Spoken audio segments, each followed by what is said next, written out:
Ninth का physics है तुम लोगों का चैप्टर साइंस एंड मेजरमेंट, विज्ञान और मापन का पार्ट 9 है।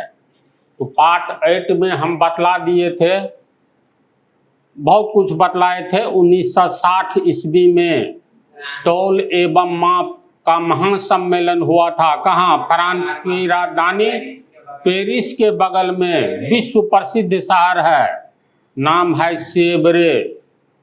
वहाँ पर महासम्मेलन 11वीं महासम्मेलन हुआ। किस चीज का?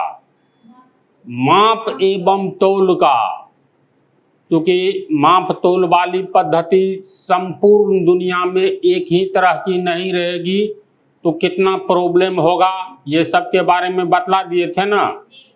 अगर 1 किलोग्राम ये लोहा का जो होता है 1 किलोग्राम वाला, तो उस 1 किलोग्राम के आधार पर 5 किलोग्राम, 2 किलोग्राम, 10 किलोग्राम ये सब वाला, ये लोहा का बैठखारा बोलते हैं ना इसको, बाट, ये सब बनाया गया है।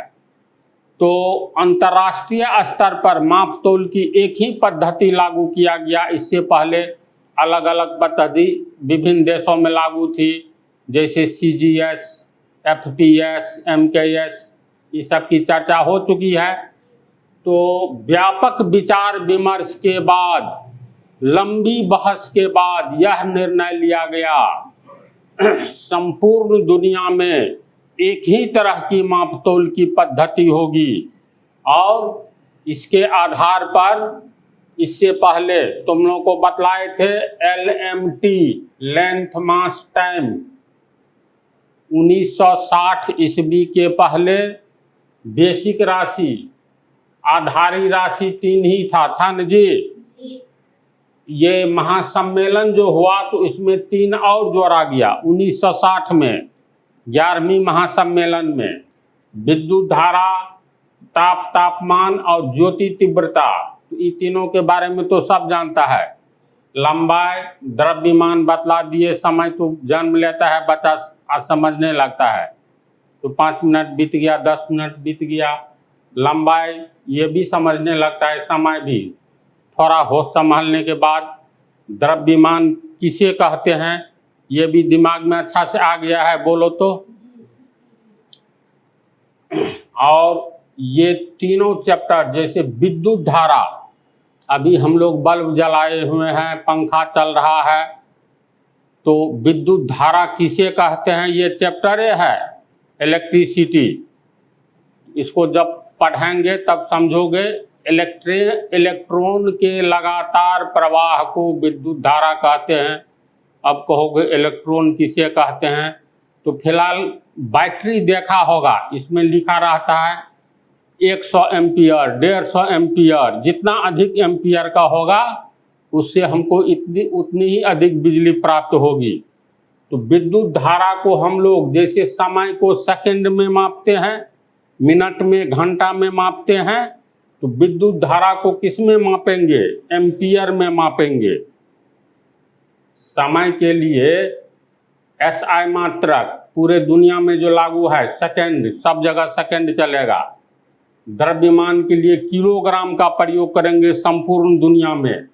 तो विद्युत धारा जैसे लंबाई की माप होती है, यूनिट होता है मीटर, तो उसी तरह विद्युत धारा का मात्रक या माप यूनिट क्या कहलाएगा? एम्पियर। ताप या तापमान, फिलहाल इतना समझ लो। अभी पंखा इसलिए हम लोग चला रहे हैं क्योंकि वातावरण का तापमान अधिक है। कहने का अर्थ वातावरण में अधिक गर्मी है।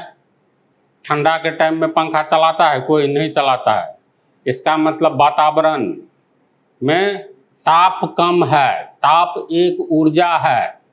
जब आग हम लोग जलाते हैं तो आग के चारों ओर, जाड़ा के टाइम में आग जलाओ, इसके चारों ओर आदमी बैठ करके आराम महसूस करता है ना, क्योंकि ठंड से कांपता रहता है, आग के पास बैठता है। क्यों? तो आग से निकलने वाली एनर्जी हमारे शरीर में प्रवेश करती है, जिसे हम देख नहीं पाते हैं। अभी धूप में खड़ा हो जाओगे तो ताप, धूप में, प्रकाश की किरण में हीट एनर्जी रहती है। ताप एक प्रकार की एनर्जी है, ये भी चैप्टर है, पढ़ेंगे।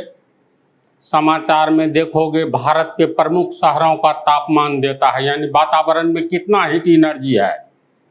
तो देखना जो प्रमुख शहर का देता है, दिल्ली, बम्बई, कलकत्ता, मद्रास, लिखा रहता है दिल्ली का तापमान 40 डिग्री सेल्सियस गर्मी के टाइम में मान लो, और जाड़े के टाइम में देखोगे दिसंबर में तो दिल्ली का तापमान 20 डिग्री सेल्सियस। तो जितना डिग्री ऊपर जाओगे इसका मतलब वातावरण में ताप हीट एनर्जी उतना ही अधिक है। हीट एनर्जी अगर कम होने लगेगा तो लोगों को ठंडा महसूस करने लगेगा। तो वातावरण का ताप कितना है, हीट एनर्जी कितना है, ताप या तापमान, तो इसको किस में मापते हैं हम लोग, केल्विन में। जैसे लंबाई को मीटर में, तो ताप या तापमान को केल्विन में। ज्योति तीव्रता, ये भी लाइट चैप्टर का है। ज्योति का मतलब क्या होता है, प्रकाश, रोशनी। तीव्रता का अर्थ हुआ जैसे टॉर्च जलाओगे, मान लो ये टॉर्च है, ध्यान दो, ज्योति तीव्रता को संक्षेप में हम सोच रहे हैं तो लोग समझ जाओ।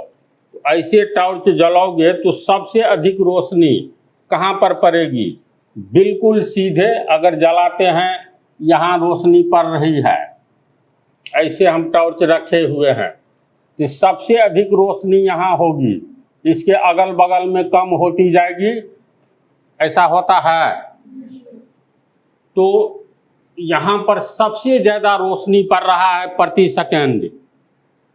तो ज्योति मतलब प्रकाश, तीव्रता का मतलब होता है कम या अधिक होना।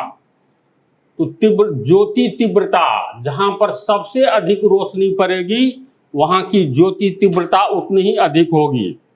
जिस समय सूर्योदय होता है पूरब में, तो सवेरे सवेरे गर्मी के टाइम में भी देखना 7-8 बजे तक धूप उतना नहीं लगता है, लेकिन वहीं जब सूर्य ऊपर की ओर आने लगता है 12-1 बजे देखना, हम लोग जब खड़ा होते हैं तो हम लोग के सर के ऊपर में धूप मतलब सूरज आ जाता है लगभग